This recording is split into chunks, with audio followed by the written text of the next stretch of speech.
Hello and welcome to Empathy in Motion, the power of employee volunteering. My name is Chris Jarvis, I'm with Realized Worth, and today we're going to talk about how to frame the volunteer experience. To do that, we'll examine how to create the conditions for a transformative volunteering experience to occur. We're going to talk about how to frame the experience of the volunteering event. And then we're going to look at the keystone behaviors that are required to make sure that it all comes together and happens. So let's look at keystone behaviors. There are three: the brief, volunteer development, and the debrief. A keystone behavior is an action or an activity on the part of someone leading the event to ensure that the event itself can be transformative.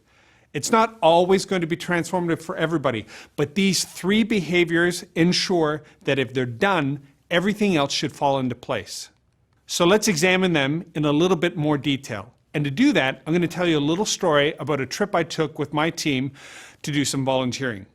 We went to a small borough or area of this village that was definitely impoverished. People were living with steel-plated buildings and whatever materials they could bring together. And we were there to help. We were there with a team retreat, and of course on team retreats, if you do this kind of work like we do at Realized Worth, you want to do some volunteering. There were a few ironic moments, however, and one was when our guide, who was a local and was connected to that community, put us all in a small group and had us do a brief. We had no connection with this organization or this individual, it's just what he knew to do, and it was working out great because it's what we talk about. We were in a small circle and he asked us to go around and said, "Why are you here? Why did you come? What do you expect?" And we all answered. And then he said this: "I'm glad you came to our small village. There's a dump right behind here. We have many troubles that face us.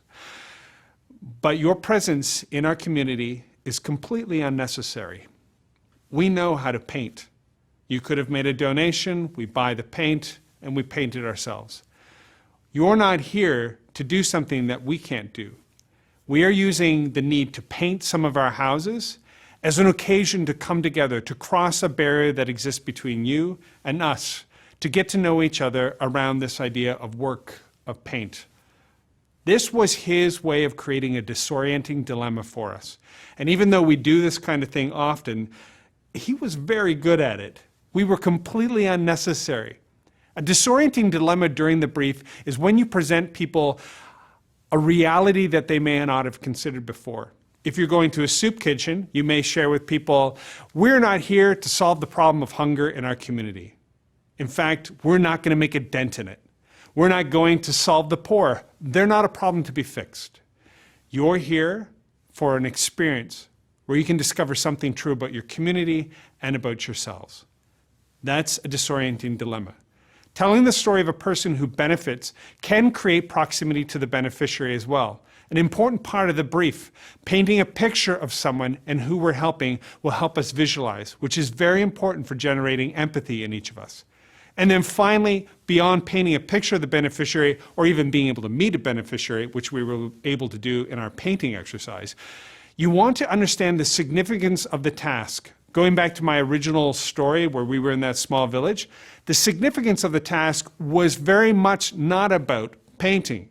It was about spending time with the villagers, with the people in that small borough, painting together, getting to know each other. And the significance of the task was overcoming the boundaries that may exist in our society.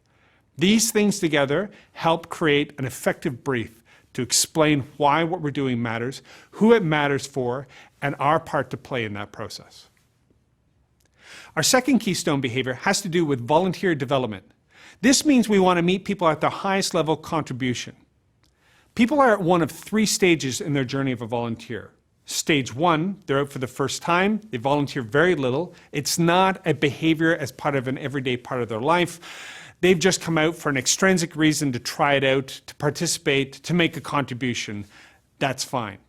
People in stage one aren't able to make a very high contribution, so we need to give them a great experience so that they might fall in love with volunteering.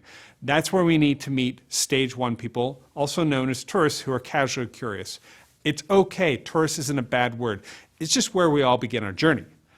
Stage 2 is a traveler, someone who might be investing a little bit more, looking for something. This is someone who's moved from an extrinsic level of motivation to an intrinsic level of motivation. They're after some meaningful discovery. If a tourist says, I want to go do something, that's a doing language, a giving language. A traveler is saying, I want to go because I get something out of it. I receive something valuable. It's a receiving language. The third stage is that of a guide. This is someone for whom this action or this community or this mission is an expression of their own values. There's intentional alignment. They use inclusive language, belonging language. I may not be part of this community. I may never be affected by this issue, but these are my people. This is my community and I belong. There's this alignment with who they are and the people they serve, and it's very important to belong. So, stage 1, stage 2, stage 3, the goal during the event is to figure out what stage are my people at. The people who came to volunteer, the people who came out with me, I might know them well from work, but do I know what stage they're at in terms of volunteering? We need to enable participants to find their place in the journey of the volunteer, to discover why they're there and what they need to get out of it, and then give them the free space to have that level of discovery. Finally, the debrief. This is absolutely critical and easy to skip. The debrief enables participants to put themselves in the story. When we're done at an event, we gather people around and we ask them 2 questions. And they are not, was it well planned? Did you have enough parking? Did you like the music? What about the whole vibe? Did you get something out of it? Did you learn a new skill? Those may all be very interesting questions, but they're not critical questions in this moment. At the end, we gather everybody in a semicircle and we ask them 2 questions. What did you experience? Was it what you expected? This creates a process of sense-making for people, where they try to bring meaning to their experience. Think about it. If I asked you right now, what are you experiencing? Would you say, I think the video is pretty good. I don't know if I like that graphic. I can't read the font. Or would you tell me something about who you are in this moment? I'm experiencing knowledge, understanding. I'm experiencing insight. I'm experiencing confusion. I'm experiencing dissonance of some sort.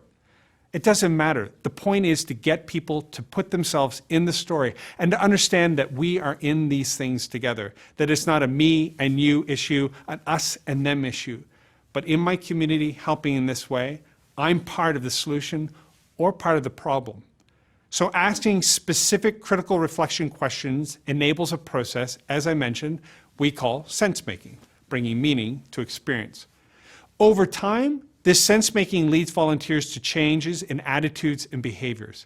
This is the only reason we change our mind. And it's very important for us to answer this question either internally or with friends and family, which is typically what happens. Think about the last time you had an interaction and then you bring it up with friends and family to try and figure out what it means. I might say, do you know Janice in accounting? Blah, blah, blah, she's a pain. The person I'm talking to might not know and might not care. Why am I bringing it up? Because I'm trying to understand what it meant.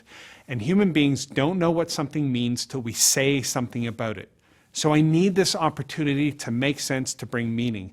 And this is the key part of the debrief, to allow us a space for that critical reflection so that we might change our behaviors, our beliefs, or the way we think in the world. So, knowing these keystone behaviors and understanding how to use them are 2 different things. Knowledge is content. 2 + 2 = 4. I learned that. Understanding is the ability to apply that content to solve a problem. And where you may know what the keystone behaviors are, you will not understand them and the power and potential of them until you actually put them in play. And that's because knowledge moves to understanding through direct experience and personal practice. And there's no way around it. It's great that we can talk about the brief and the debrief and meeting people at the highest level of contribution so that people develop as volunteers. But until we decide to put these things into practice, for better or for worse, doing them great or doing them not so great, it'll never move from knowledge to understanding. And it's absolutely key that we do these in order to create transformative space for people. So, the keystone behaviors, there are 3, and they are the foundation for creating transformative space. The behaviors are the brief, the volunteer development, and the debrief. Explaining why volunteer work is important creates task significance. And painting a picture of the beneficiary is crucial to understanding the why this matters. So, experience turns knowledge into understanding. Practice the 3 keystone behaviors as directed until you can make them your own. It'll be awkward, but it's the only way forward. Share your experience with others to trigger your own sense-making process. It's a natural way of learning. I encourage you to try it out yourself. And that was how to frame the volunteer experience. Thank you for joining us. I'll see you here next time.